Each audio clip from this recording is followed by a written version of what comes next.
Assalamualaikum. Terima kasih untuk kawan-kawan semua yang selalu setia hadir di channel kami. Untuk yang belum subscribe, jangan lupa ya, klik subscribe dan tekan tanda lonceng. Untuk kesempatan kali ini, kami akan bercerita dan menggambar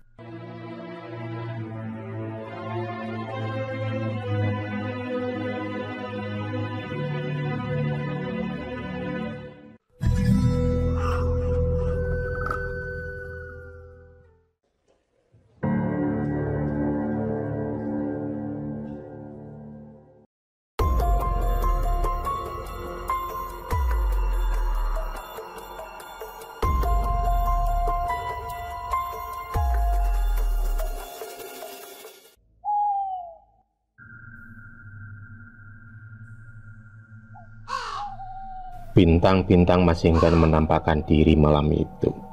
Langit mendadak gelap. Cuaca mendung sangat mempengaruhi suasana malam itu. Tapinya tangga untuk memancing tak bisa diunduh lagi. Dia lebih suka memancing di malam hari, karena di waktu tersebut ikan-ikan lebih mudah untuk dipancing. Ditambah kesibukannya di siang hari, membuatnya memilih waktu untuk menyalurkan hobinya tersebut. Malam itu, Angga tak hanya sendirian.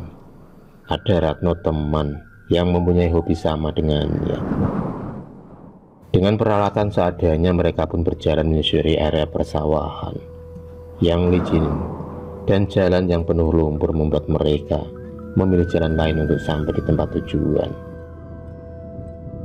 Mereka terpaksa memutar dan berbalik arah, meski jarak yang ditempuh lebih jauh lagi. Tapi itu tak menyurutkan niat mereka berdua. 30 menit kemudian mereka pun sampai di Sungai Kalideres.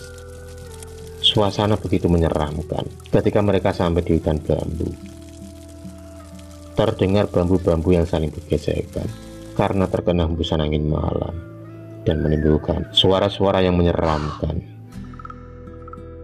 Kaki Angga tiba-tiba berat untuk digerakkan. Ratno yang mulai merasakan ada hal yang aneh, mencoba membaca surat-surat pendek sebisanya. Tapi mulutnya juga sulit untuk mengucapkannya. Samar-samar dari kejauhan terdengar suara lolongan anjing, yang membuat Angga dan Ratno ketakutan. Mereka berdua saling berpelukan agar bisa melewati malam itu dengan cepat. Angga kemudian mencoba menyalakan senter guna menerangi jalan. Mereka pun berjalan secara perlahan, langkah demi langkah. Akhirnya mereka pun sampai juga di ujung hutan bambu. Rasa syukur alhamdulillah terucap dari mulut keduanya. Akhirnya mereka bisa terlepas dari jerat makhluk-makhluk yang tak kasat mata tersebut. Baru saja mereka melangkah, tiba-tiba senter mendadak mati. Suasana menjadi gelap gulita, dan juga hawa dingin yang menusuk tulang sangat terasa. Ratno yang berdiri di depan, samar-samar dia mendengar suara tawa kuntilanak yang melengking. Tampak dari kejauhan Ratno juga melihat juga pocong yang meloncat-loncat menuju ke arah mereka. Semakin lama pocong itu semakin mendekat. Wajahnya yang begitu menyeramkan tampak begitu jelas di hadapan mereka. Mata yang hampir keluar dan penuh dengan darah yang mengalir. Bau amis begitu menusuk hidung mereka dan membuat Angga semakin mual dan ingin muntah. Demikian juga Ratno. Dia melihat sosok wanita berambut panjang duduk di antara rimbunnya dan bambu. Sesekali wanita itu melantunkan lagu untuk bocah yang ada di pangkuannya. Entah mengapa, malam itu adalah malam yang begitu lama yang dirasakan oleh Angga dan Ratno. Mereka hanya bisa pasrah dengan kejadian yang mereka alami.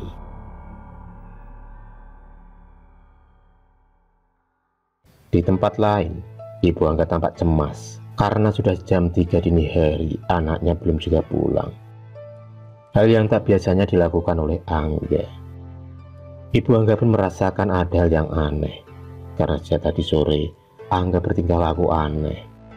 Ditambah lagi Ica, adiknya selalu mengatakan kalau kakaknya itu dibuntuti dua makhluk hitam tinggi besar. Ibu Angga mendatangi rumah Ratno, dan yang ada hanya ayah Ratno, karena ibunya baru saja meninggal 2 bulan yang lalu. Terlihat rumah tampak begitu sepi, hanya ada lampu depan rumah yang menyala.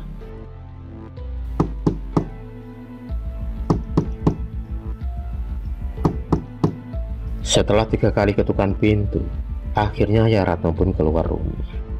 Mereka kemudian berdiskusi untuk mencari keberadaan Ratno dan Angga, 2 pemuda yang belum ada kabarnya. Hilangnya Angga dan Ratno santer didengar dari mulut ke mulut para warga. Mereka kemudian saling bergotong royong untuk mencari keberadaan Angga dan Ratno. Bahkan mereka juga sudah sampai di hutan bambu, tapi Angga dan Ratno tak menampakkan jejak di sana. Hanya terlihat ada senter yang tergeletak di tanah bertumpukan dengan daun-daun bambu kering. 2 hari sudah Angga menghilang. Banyak warga yang beranggapan kalau mereka dimangsa oleh makhluk buas. Ada juga mereka disembunyikan makhluk halus, penghuni hutan bambu yang memang terkenal angker itu.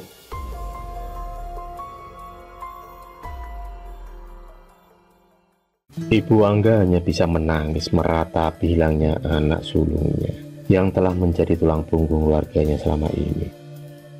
Berita tentang hilangnya 2 pemuda desa tersebut akhirnya sampai juga di telinga Mbah Kromo Wagi, seseorang sesepuh yang terkenal mempunyai ilmu supranatural.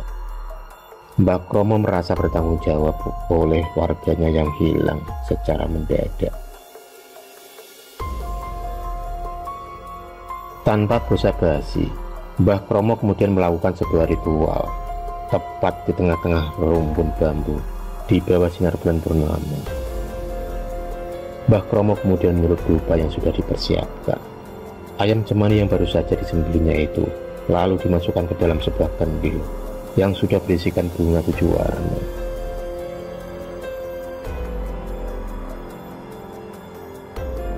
Setelah Mbah Kromo membacakan sebuah mantra, tiba-tiba angin pun berhembus sangat kencang. Ritual pemanggilan jin yang dipercaya makhluk perewangannya akhirnya muncul di hadapannya. Tampak makhluk tinggi besar berbulu lebat dan bermata merah itu terlihat begitu menyeramkan. Mereka kemudian berdialog, dan setelah itu jin perewangan Mbah Kromo menghilang hanya dengan sekejap mata. Mbah Kromo kemudian duduk bersila sambil kedua tangannya disilangkan di dadanya. Sementara itu jin perewangannya berhasil menemukan keberadaan Angga dan Ratno. Mereka tampak begitu lemas. Kedua tangan dan kaki mereka diikat menggunakan tali bambu oleh kuntilanak penghuni hutan bambu yang tampak marah.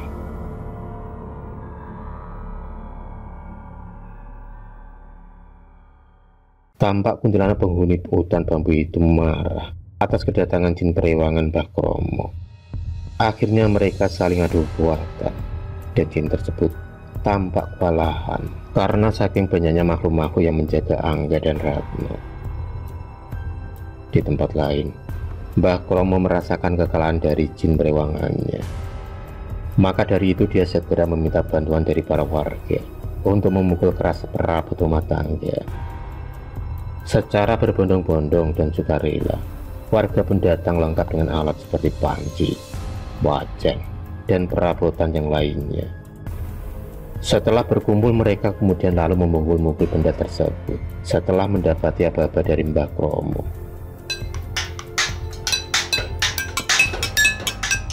Suara yang dihasilkan dari piranti memasak itu pun menghasilkan suara yang begitu terasa hingga menembus alam lain. Suara yang dibenci para makhluk gaib itu akhirnya membuat mereka kalang kabut. Pada kesempatan itulah jin perewangan Mbah Kromo akhirnya dapat menyelamatkan Angga dan Ratno. Mereka tampak tak sadarkan diri. Tubuh mereka kurus kering dan menghitam. Akhirnya perlahan mereka pun bisa pulih kembali setelah Mbah Kromo meminumkan air kelapa muda yang sudah diberi mantra sebelumnya. Setelah semua membaik, Angga pun perlahan menceritakan kalau mereka disekap oleh penguasa hutan bambu untuk dijadikan suaminya. Tapi Angga menolaknya, dan atas penolakannya itu, mereka pun menjadi murka dan menyekap Ratno menjadi tawanan. Setelah kejadian itu, Angga dan Ratno tak lagi keluar di malam hari untuk memancing, karena mereka takut kejadian itu dapat terulang lagi. Apalagi setelah kejadian di malam itu, Mbah Kromo meninggal. Ratno dan Angga merasa berhutang budi pada beliau. Maka setiap Kamis sore mereka pun menyempatkan ziarah ke makam Mbah Kromo untuk mendoakannya.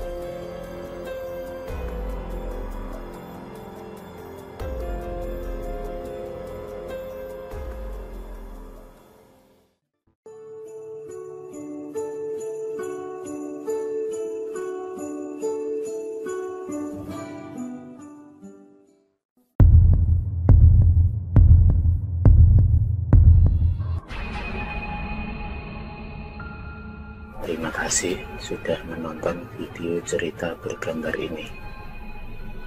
Klik subscribe untuk terus mendapatkan video-video cerita bergambar selanjutnya. Semangat berkarya.